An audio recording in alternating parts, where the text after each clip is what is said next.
Helo, enw I ydy Teleri Roberts. Rydw i'n astudio ym Mhrifysgol Lerpwl ac rydw i'n astudio feddygaeth filfeddygol. Yr ysgol uwchradd nes I fynd I oedd Ysgol Alun yn yr Wyddgrug.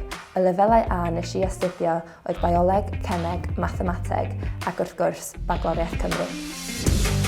Roedd fy mhrofiad efo Bagloriaeth Cymru yn wych. Nes I dysgu lot am manegio fy amser, gweithio mewn tîm, gweithio fel unigol.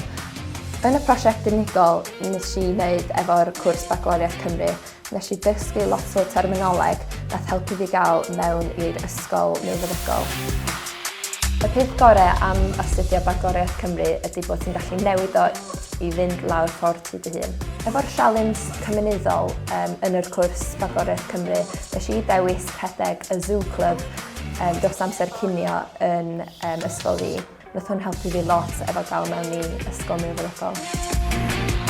Efo fi, cefais I B yn mathemateg ac A yn Bagloriaeth Cymru, felly Bagloriaeth Cymru oedd y cwrs nath gael fi fewn I brifysgol.